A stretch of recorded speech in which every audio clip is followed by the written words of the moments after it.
मेडी tutorial के इस platform पे आप सभी का स्वागत है। मैं आशीष, आपका केमिस्ट्री टीचर।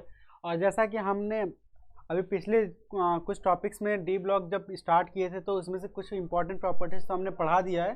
तो आज का अपना जो प्रॉपर्टी है वो स्टैंडर्ड रिडक्शन पोटेंशियल के ऊपर है कि डी ब्लॉक के एलिमेंट्स एसआरपी वैल्यूज़ क्यों डिफरेंट शो करती हैं, ठीक है, और क्या उसके रीजंस होते हैं। तो जो स्टैंडर्ड रिडक्शन पोटेंशियल होता है ना, क्या बताता है, तो ये थर्मोडायनेमिकल स्टेबिलिटी बताता है कंपाउंड का।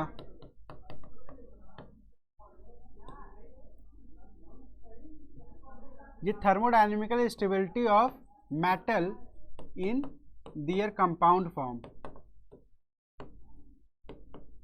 कंपाउंड में मेटल का स्टेबिलिटी क्या है, इसको कौन बताता है, एसआरपी वैल्यू बताता है, ठीक है, कि कितना ज़्यादा वो स्टेबल है। सपोज करिए कि अगर हम इसमें दो ट्रेंड के बारे में पढ़ना है। एक ट्रेंड है मेटल अगर अपने +2 स्टेट में है तो वो अपने न्यूट्रल स्टेट में आने का, और मेटल अगर +3 स्टेट में है तो उसका रिडक्शन पोटेंशियल का वैल्यू क्या होता है, और अगर +2 स्टेट में है तो उसके रिडक्शन पोटेंशियल का वैल्यू क्या होता है। इनके ट्रेंड के बारे में पढ़ना है। और एक और बात जान लीजिए कि मेटल जो होते हैं, पहली बात, मेटल जो होते हैं ये इलेक्ट्रोपॉजिटिव होते हैं, ठीक है, ये तो हमें मालूम है। अगर मेटल इलेक्ट्रोपॉजिटिव हैं तो इसका मतलब क्या है, ये हमेशा इलेक्ट्रॉन को डोनेट करेंगे, ठीक है, ये हमेशा इलेक्ट्रॉन को क्या करेंगे, डोनेट करेंगे। अगर ये इलेक्ट्रॉन को डोनेट करेंगे तो इसका मतलब क्या हो रहा है, ये ऑक्सीडाइज हो रहे हैं, ऑक्सीडेशन हमेशा शो करना चाहेंगे, लेकिन ये रिड्यूस नहीं होना चाहेंगे। इस वजह से जो मेटल्स की जो एसआरपी वैल्यूज़ होती है ना, ये हमेशा हमें नेगेटिव देखने को मिलती है। और डी ब्लॉक में भी यही होगा कि डी ब्लॉक की जो एसआरपी वैल्यूज़ होंगी ना, वो नेगेटिव देखने को मिलेंगी, एक्सेप्शन में बता दे रहा हूँ फिलहाल अभी। एक्सेप्शन जो होता है 3D सीरीज में अगर बात करें तो कॉपर जो होता है ये अपने +2 स्टेट में स्टेबल नहीं होता है as comparison to their neutral form. क्यों ऐसा होता है, जो कॉपर +2 का जो रिडक्शन पोटेंशियल होता है ना, वो पॉजिटिव 0.34 वोल्ट होता है। इसका मतलब क्या है, देखिए, एसआरपी के अगर आगे पॉजिटिव लग गया यानी कि वो रिड्यूस होना चाह रहा है। अगर रिड्यूस होना चाह रहा है तो वो आसानी से इलेक्ट्रॉन ले लेगा, और इलेक्ट्रॉन ले लेगा, इस वजह से उसकी एसआरपी वैल्यू पॉजिटिव आती है और उसके आगे पॉजिटिव लगा रहेगा। अगर नेगेटिव अगर किसी एसआरपी वैल्यू के आगे अगर आ रही है तो यानी कि वो इलेक्ट्रॉन लेना नहीं चाह रहा, यानी कि वो रिड्यूस नहीं होना चाह रहा, और रिड्यूस जो रिडक्शन है उस प्रोसेस का अपोज करता है, इसकी वजह से उसके आगे क्या लग जाएगा, माइनस लग जाएगा। अगर बहुत ज़्यादा मान लीजिए कि वो स्टेबल है और वो रिड्यूस नहीं होना चाह रहा है तो उसकी वैल्यू बहुत ज़्यादा नेगेटिव होगी, और अगर इतना स्टेबल नहीं है तो उसकी वैल्यू थोड़ी सी कम नेगेटिव होगी, और अगर स्टेबल अगर हो जा रही है रिडक्शन के बाद तो उसकी वैल्यू पॉजिटिव में हो जाएगी, ठीक है। तो आइए अब ट्रेंड के बारे में पढ़ते हैं कि जो 3D एलिमेंट हैं वो ट्रेंड कैसा शो करते हैं with respect to SRP of, मतलब standard reduction potential of M2+ और M। देखिए एक और चीज़, स्टैंडर्ड रिडक्शन पोटेंशियल हम मानते हैं कि आप इलेक्ट्रोकेमिस्ट्री में पढ़े होंगे, तो अगर थोड़ा कन्फ्यूज़न है तो देखिए यहाँ पे जो इलेक्ट्रोड होता है उसको E से दिखाते हैं। स्टैंडर्ड के लिए अगर किसी वैल्यू के आगे जो साइन नोटेशन है उसके आगे अगर इस 0 लगा देते हैं ऊपर ना, तो इसका मतलब होता है स्टैंडर्ड वैल्यूज़ हो जाती हैं। और रिडक्शन पोटेंशियल के बारे में बात कर रहे हैं तो यहाँ पे मेटल जो है ये +2 से, अगर ये मेटल यहाँ पे आ रहा है तो यहाँ पे क्या हो रहा है, 2 इलेक्ट्रॉन ये अगर गेन करेगा तभी तो ये रिड्यूस हो रहा है बाय टेकिंग 2 इलेक्ट्रॉन। तो इसकी वैल्यू, इसको हम लोग क्या बोलेंगे, standard reduction potential of metal in +2 state, ठीक है। तो यहाँ पे जो भी वैल्यू आएगी ये मेटल की +2 स्टेट में रिड्यूस होने के बाद जो आएगी उसी को बोलते हैं हम लोग स्टैंडर्ड रिडक्शन पोटेंशियल। एक और चीज़ जानिए, मेटल जो होता है ये सॉलिड स्टेट में होता है भाई। इसको जब इसको कन्वर्ट किस में कर रहे हैं, मेटल +2 एक्वस फॉर्म में, ठीक है। अब ये डायरेक्ट तो ऐसे होगा नहीं, तो इसको पहले क्या करेंगे ना, इस मेटल सॉलिड को हम लोग मेटल के गैसियस फॉर्म में लाएंगे, और मेटल जो सॉलिड से डायरेक्ट गैस फॉर्म में आ रहा है तो यहाँ पे जो एनर्जी होगी इसको बोलेंगे ΔH ऑफ सब्लिमेशन, यानी हीट ऑफ सब्लिमेशन या इंथैल्पी ऑफ सब्लिमेशन। अब इसके बाद देखिए क्या होगा कि मेटल जो गैस फॉर्म में हो गया, इसको हम लोग आयोनाइज करेंगे, तो मेटल +2 ये गैस फॉर्म में जाएगा। अब यहाँ पे जब ये आयोनाइज होगा ना, तो यहाँ पे 2 इलेक्ट्रॉन निकल रहे हैं, इसलिए वहाँ पे +2 है, तो यहाँ पे आयोनाइजेशन एनर्जी भी 2 बार प्लस करेंगे, IE1 + IE2। इसके बाद देखिए क्या होगा कि अब ये +2 स्टेट ये भी है, +2 स्टेट ये भी है, लेकिन गैस से एक्वस में लेके जाना है, तो एक्वस के लिए हमें ज़रूरी किसका पड़ेगा, वाटर का। तो वाटर में हम लोग लेके जाएंगे, तो यहाँ पे वाटर के साथ क्या होगा, यहाँ पे जैसे ही वाटर में जाएगा तो यहाँ पे एनर्जी रिलीज होगी, इसको बोलते हैं हीट ऑफ हाइड्रेशन या इंथैल्पी ऑफ हाइड्रेशन। ठीक है। अच्छा यहाँ पे देखिए मेटल को जब यहाँ पे हम लोग जा रहे हैं मेटल के गैस में, तो एनर्जी एब्जॉर्ब कर रहा है भाई, इंडोथर्मिक है। फिर यहाँ पे हम क्या करें, एनर्जी और दे रहे हैं, सप्लाई कर रहे हैं ताकि ये मेटल के कैटायन फॉर्म में जाए, तो यहाँ पे ये भी क्या है, इंडोथर्मिक है। अब मेटल जो है इसके पास एनर्जी बहुत ज़्यादा हो गई, अब ये स्टेबल होना चाहेगा, तब स्टेबल होना चाहेगा तो क्या करना चाहेगा, अपने एनर्जी को पहले रिलीज़ करेगा, और एनर्जी को रिलीज़ करने के लिए ये पानी में जब हम लोग उसको डालते हैं, तो ये वहाँ पे हीट ऑफ हाइड्रेशन करके एनर्जी रिलीज़ करता है, क्योंकि पानी में एनर्जी रिलीज़ होती है, इसलिए वहाँ पे हीट ऑफ हाइड्रेशन बोलते हैं। और रिलीज़ करने के दौरान वो क्या हो जाएगा, मेटल स्टेबल हो जाएगा अपने +2 स्टेट में एक्वस में आने के बाद। ठीक है।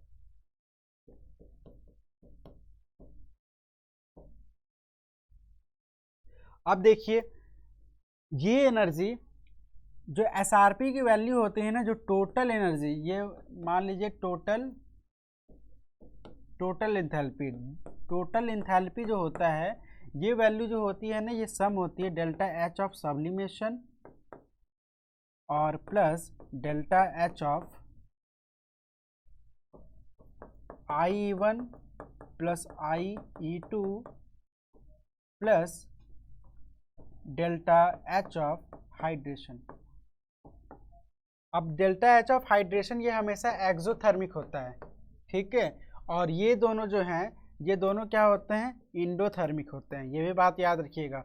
तो अगर इस यहाँ से इस फॉर्म में अगर जाना है, तो हीट ऑफ हाइड्रेशन की वैल्यू क्या होनी चाहिए, ज़्यादा होनी चाहिए। अगर हीट ऑफ हाइड्रेशन की वैल्यू अगर ज़्यादा होगी, अगर हीट ऑफ, यहाँ पे देखिए, अगर हीट ऑफ हाइड्रेशन की वैल्यू अगर ज़्यादा होगी, तो delta H of total enthalpy की वैल्यू क्या आ जाएगी, निगेटिव, और टोटल इंथैल्पी की वैल्यू अगर निगेटिव आएगी तो रिएक्शन क्या हो जाएगा, स्पॉन्टेनियस, यानी कि वो कंपाउंड बन सकता है उस फॉर्म में।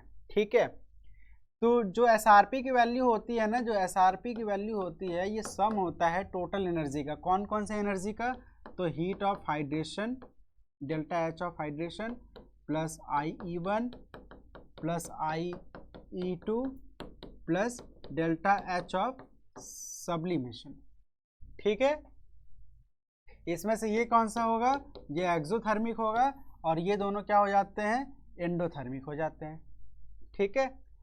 अब देखिए अगर SRP की वैल्यू अगर इसमें नेगेटिव आ जाती है, SRP की वैल्यू अगर इसमें नेगेटिव आ जाती है, तो यहाँ पे इसका मतलब क्या है कि SRP का मतलब कि यहाँ पे टोटल इंथैल्पी से मतलब है, यहाँ पे इसको टोटल इंथैल्पी लिख दीजिए,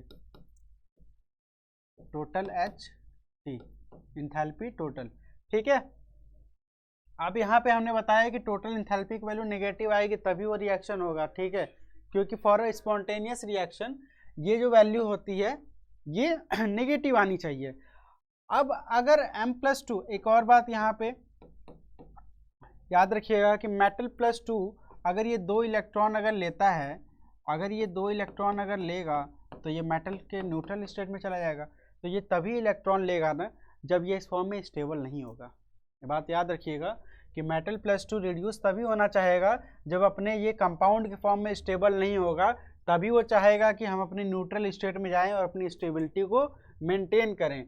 लेकिन अगर इस फॉर्म में अगर ये स्टेबल है, तो उसका रिडक्शन पोटेंशियल की वैल्यू बहुत नेगेटिव हो जाएगी, क्योंकि वो रिड्यूस होना ही नहीं चाहेगा, और नहीं होना चाहेगा तो उसकी वैल्यू क्या आएगी, SRP की वैल्यू नेगेटिव आएगी।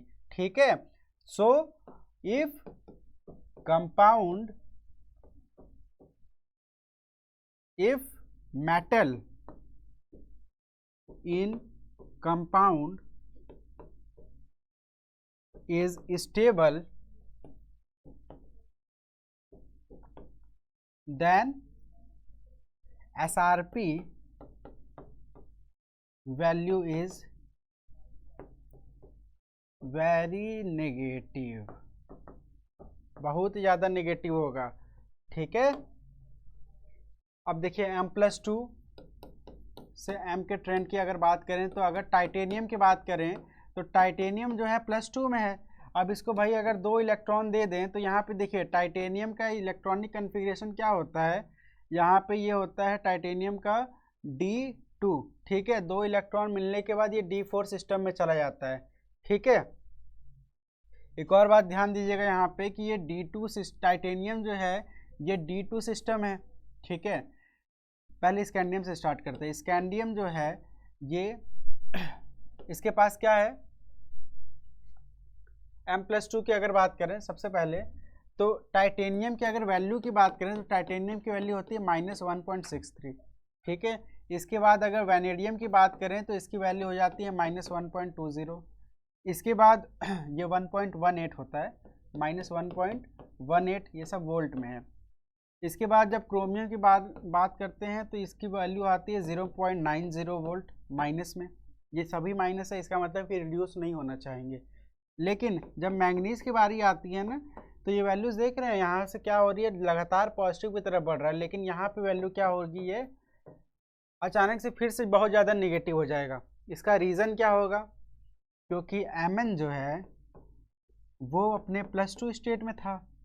अगर Mn +2 स्टेट में था तो इसका इलेक्ट्रॉनिक कन्फिग्रेशन जो होगा वो D5 सिस्टम है। ठीक है, इसके एस के दोनों इलेक्ट्रॉन निकल गए। अगर ये 2 इलेक्ट्रॉन ले लेता है तो इस बार क्या होगा, ये M इसमें आएगा और इस बार क्या हो रहा है S2, ये अगर इलेक्ट्रॉन अगर लेता है तो इसमें S में इलेक्ट्रॉन आएगा और ये D5 ऐसे ही रहेगा। लेकिन ये पहले से ही स्टेबल है, इसका इलेक्ट्रॉनिक कन्फिग्रेशन पहले से ही क्या है, मोस्ट स्टेबल है due to partially half filled. तो ये रिड्यूस नहीं होना चाहेगा, रिड्यूस नहीं होना चाहेगा, इस वजह से अपने आगे ये ज़्यादा नेगेटिव वैल्यू को शो करता है कि हम रिड्यूस नहीं होंगे, इसलिए SRP की वैल्यू क्या हो जाती है, ज़्यादा नेगेटिव हो जाती है। इसके बाद अगर आयरन की बात करें तो यहाँ पे ये वैल्यू होती है 0.44 वोल्ट माइनस में। और जब नीचे आएंगे ना तो यहाँ पे कॉपर आएगा, कॉपर की वैल्यू हो जाती है स्लाइटली पॉजिटिव 0.34 वोल्ट, यानी कि कॉपर जो है वो रिडक्शन को फेवर करता है। रीज़न भी है उसका, कॉपर जब अगर +2 में है तो इसका ऑक्सीडेशन, इसका जब इलेक्ट्रॉनिक कन्फिग्रेशन करेंगे तो ये हो जाता है D8। ठीक है, 4s1 इसका होता है 4s1 3d10। ठीक है, तो अगर 2 ऑक्सीडेशन स्टेट में चला गया तो इसका इलेक्ट्रॉनिक कन्फिग्रेशन हो जाएगा 3d9। तो अगर ये आसानी से अगर इलेक्ट्रॉन ले ले तो ये D10 सिस्टम बना लेगा, और D10 सिस्टम बनाने का मतलब है कि स्टेबल हो जाएगा। तो स्टेबल होने के कारण ये क्या करता है, आसानी से इलेक्ट्रॉन ले लेता है और रिड्यूस हो जाता है। इस वजह से इसकी वैल्यू जो है वो पॉजिटिव आती है। बाकी अगर किसी मेटल के कंपैरिजन में अगर करें 3D सीरीज़ की अगर बात करें तो ठीक है। इसके बाद कॉपर के नीचे आता है जिंक, और जिंक की वैल्यू फिर से क्या हो जाती है, नेगेटिव -0.76 वोल्ट। ये भी क्यों नेगेटिव ज़्यादा हो गया अचानक से, इसका रीज़न है कि पहले से क्या था, D10 सिस्टम होता है। अब इसको Zn+2 में अगर लेके गए हम तो ये यहाँ पे भी क्या हो जाएगा, ये पहले से स्टेबल है क्योंकि इसके पास D10 सिस्टम है, तो ये रिड्यूस नहीं होना चाह रहा है। इसकी वैल्यू इस वजह से क्या हो जा रही है, बहुत ज़्यादा निगेटिव हो जा रही है कॉपर के जस्ट नीचे होने के बावजूद।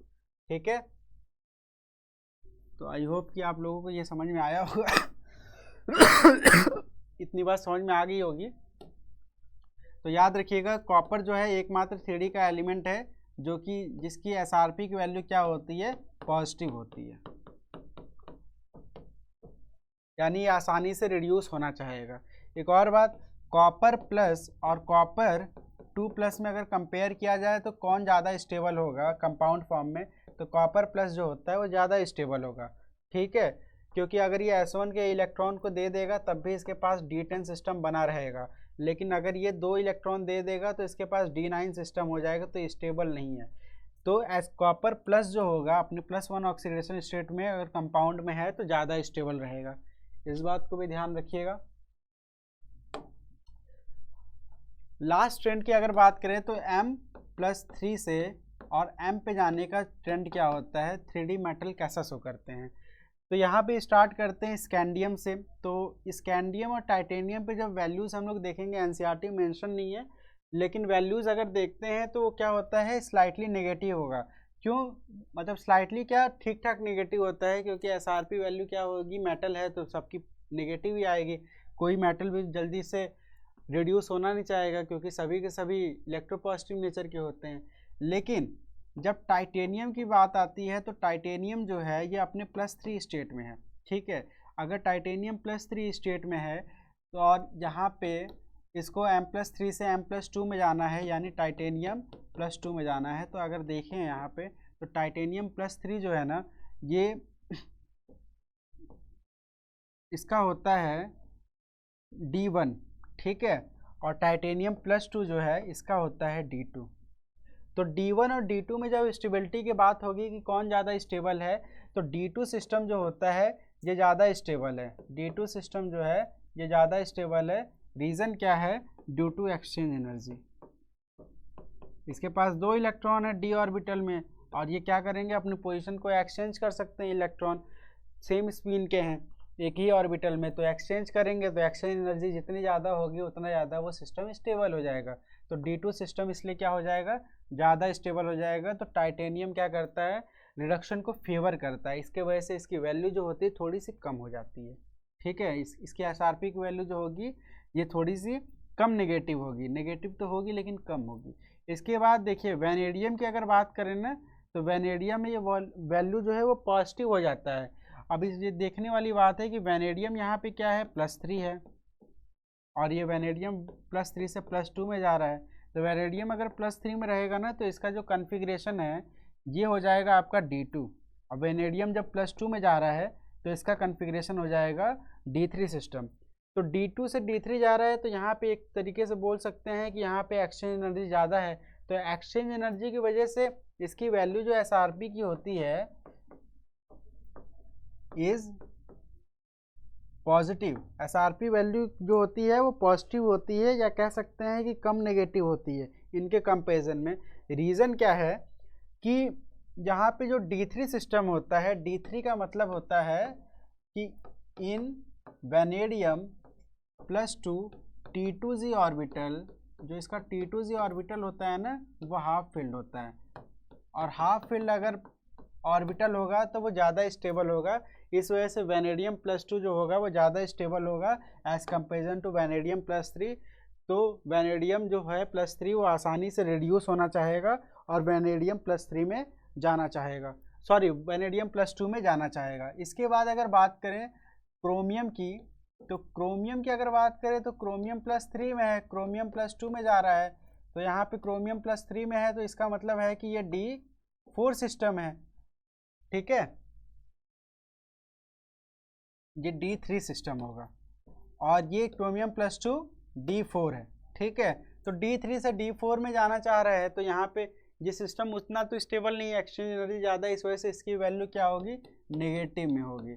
ठीक है, तो ये वैल्यूज़ याद करने वाली नहीं, बस ऐसे बता दे रहे हैं, थोड़ा सा कंपेयर करके आप लोग समझ लीजिएगा। लेकिन इम्पॉर्टेंट का हम वैल्यूज़ ही बता देंगे। जैसे बात करें अगर मैंगनीज़ की, तो मैंगनीज़ जो है वो +3 है, और मैंगनीज़ जो है +3 से अगर मैंगनीज़ +2 जाता है तो इसकी वैल्यू जो एसआरपी की है ना, वो एक्सेप्शनली बहुत हाई होती है। लिख लीजिएगा, exceptionally very high, exceptionally very high हो जाती है अचानक से। इसकी वैल्यू जो होती है ये 1.67 वोल्ट होती है, वो भी पॉजिटिव है, यानी बहुत ही तगड़ा ये रिड्यूस होगा, तुरंत इलेक्ट्रॉन लेना चाहेगा। रीज़न क्या है, ये है D4 सिस्टम, ठीक है, और ये है D5 सिस्टम। तो D5 सिस्टम क्या होगा, हमेशा ज़्यादा स्टेबल होगा एज़ कंपेरिजन टू D4। तो इसलिए मैंगनीज जो है वो +3 से +2 में आने के लिए बहुत ही ज़्यादा एक तरीके से आतुर रहता है, बहुत ही ज़्यादा चाहता है कि वो +3 से +2 में आ जाए, अपना सिस्टम स्टेबल कर ले, D5 सिस्टम हो जाए। ठीक है, इस वजह से इसकी वैल्यू एक्सेप्शनली बहुत ही ज़्यादा हाई हो जाती है। इसके बाद अगर बात करें तो आयरन, कोबाल्ट और निकल, ये तीनों जो हैं ये अपने +3 स्टेट से इलेक्ट्रॉन को आसानी से लेके अपने Fe, CO और निकल, ये तीनों जो हैं ये +2 में, ऐसे लिख देते हैं, इसकी वैल्यू फिर से लिख देते हैं 1.67 वोल्ट। और ये तीनों जो हैं फी, को और नी, ये सब आसानी से +2 में चले जाते हैं। रीज़न क्या है? 3D सीरीज़ में अगर बात करें आयरन, कोबाल्ट, निकल की, तो साइज़ सबसे छोटी होती है। सबसे छोटी होने के बाद क्या हो जाता है, या अगर ये +3 में एग्जिस्ट करेगा तो इनकी साइज़ क्या हो जाएगी, और छोटी हो जाएगी। जब छोटी हो जाएगी तो अंदर के इलेक्ट्रॉन जो होंगे ना, अपने आप को बहुत कंजस्टेड फील करने लगते हैं। तो वो ये चाहते हैं कि एटम थोड़ा सा रिलैक्स हो जाए, मतलब जो एटम है पूरा मॉलिक्यूल वो थोड़ा सा रिलैक्स हो जाए, आयन। तो वो क्या करते हैं, इलेक्ट्रॉन को एक तरीके से लेने में वो ज़्यादा विश्वास रखते हैं, ताकि अगर इलेक्ट्रॉन अगर ले लेगा तो क्या हो जाएगा, जो उसका रेडियस होगा थोड़ा सा इंक्रीज हो जाएगा। तो अंदर जो कंजेशन मचा हुआ है इलेक्ट्रॉन का, इन तीनों आयंस के इन तीनों आयंस जो +3 स्टेट में हैं, इन तीनों के, तो उसमें क्या हो जाएगा, थोड़ा रिलैक्स हो जाएगा। और रिलैक्स हो जाएगा तो एटम थोड़ा सा स्टेबल हो जाएगा। तो इस वजह से स्टेबल होने के लिए, क्योंकि साइज़ बहुत छोटी होती है, तो +3 में इनकी साइज़ और ज़्यादा छोटी हो जाती है। इसके वजह से स्टेबल होने के लिए अपने इलेक्ट्रॉन को क्या करते हैं, अपने मतलब दूसरे के इलेक्ट्रॉन को लेने की में ज़्यादा फेवर रखते हैं। इस वजह से इनकी SRP की वैल्यू क्या हो जाती है, पॉजिटिव हो जाती है। ठीक है, एक और रीज़न है, ये तो आसान भाषा में हो गया। एक और रीज़न है इसका कि इसमें होता क्या है ना, कि आयन बहुत छोटे होते हैं, और आयन बहुत छोटे होते हैं, और इसमें क्या है, +3 हो जाता है। +3 का मतलब कि 3 बार आयोनाइजेशन एनर्जी, और 3 बार आयोनाइजेशन एनर्जी और सब्लिमेशन, इन सभी का जब सम करते हैं ना, तो उस एनर्जी बहुत ज़्यादा आती है। और हाइड्रेशन एनर्जी इतना इनफ एनर्जी रिलीज़ नहीं कर पाता है इनके स्टेबिलिटी के लिए, तो इतना ज़्यादा एनर्जी रिलीज़ नहीं कर पाता हाइड्रेशन एनर्जी। इस वजह से hydration energy favours the reduction, और रिडक्शन फेवर होने के कारण क्या होता है कि इनकी वैल्यूज़ जो होती है SRP की होती है वो पॉजिटिव में आ जाती है। तो यहाँ पे लिख लीजिएगा, यहाँ पे hydration energy is smaller as compared to sum of energies of IE1 plus IE2, IE1 plus IE2 plus IE3 plus heat of sublimation. इन चारों के एनर्जी के सम से क्या होता है, हाइड्रेशन एनर्जी कम हो जाता है। इस वजह से वो इतना रिलीज़ नहीं कर पाएगा एनर्जी। तो इनको क्या कहेगा वो, कि आप इलेक्ट्रॉन ले लीजिए और +2 स्टेट में आ जाइए, और आपका जो एटम होगा वो स्टेबल भी हो जाएगा, और उतना एनर्जी हमें रिलीज़ भी नहीं करना पड़ेगा। ठीक है, तो ये एग्जिस्ट तो करते हैं +3 में, लेकिन उतने स्टेबल नहीं रहते हैं हाइड्रेशन एनर्जी की अगर बात करें तो आई होप कि आप लोग को ये बात समझ में आई होगी। लास्ट पॉइंट एक और चीज़ देख लीजिएगा, जो Mn+3 होता है ना, इसकी वैल्यू ज़्यादा होती है SRP। तो याद रखिएगा, अगर SRP की वैल्यू जितनी ज़्यादा है, SRP की वैल्यू जितनी ज़्यादा है, ये directly proportional to oxidising nature. अगर SRP की वैल्यू अगर पॉजिटिव है, SRP की वैल्यू अगर क्या है, पॉजिटिव है, तो उतना ही अच्छा वो क्या हो जाएगा, ऑक्सीडाइजिंग एजेंट है। तो Mn+3, Fe+3, इसके बाद कोबाल्ट +3, निकेल +3, और M+2, अगर मेटल +2 से मेटल की अगर बात करें तो कॉपर +2। इन सभी का वैल्यूज़ क्या होता है ना, पॉजिटिव होता है। ठीक है, इन सभी का वैल्यू SRP क्या होता है, पॉजिटिव होता है। और सबसे ज़्यादा पॉजिटिव किसका होता है SRP, तो कोबाल्ट का 1.8 वोल्ट के आसपास होता है पॉजिटिव में। ठीक है, और सबसे कम किसका होता है SRP वैल्यू, तो मेटल का होता है, टाइटेनियम का -1.63 वोल्ट। यानी कि ये कभी भी रिड्यूस नहीं होना चाहिए। अगर रिड्यूस नहीं होगा तो ये हमेशा ऑक्सीडाइजिंग नेचर शो करेगा, यानी इसका ऑक्सीडेशन का वैल्यू सबसे ज़्यादा है +1.63। और ये सबसे ज़्यादा ऑक्सीडेशन की वैल्यू अगर शो करेगा, मतलब किस ऑक्सीडाइज, मतलब कि अपने ऊपर क्या करेगा, सेल्फ ऑक्सीडाइज हो जाएगा। अगर सेल्फ ऑक्सीडाइज हो रहे हैं यानी रिड्यूस कर रहे हैं, तो SRP की वैल्यू, यहाँ पे एक और चीज़ लिख लीजिएगा, SRP की वैल्यू जितनी ज़्यादा कम होगी, यानी कि उतना ही बढ़िया वो रिड्यूसिंग एजेंट है।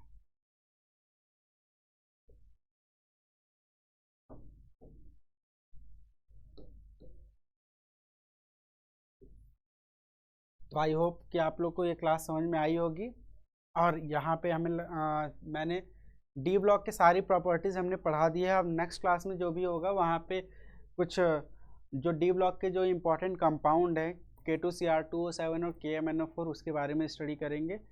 और सारी प्रॉपर्टीज़ जो है हमने पढ़ा दिया है, तो आप एक बार सारी वीडियोस को देख भी लीजिएगा। Thank you.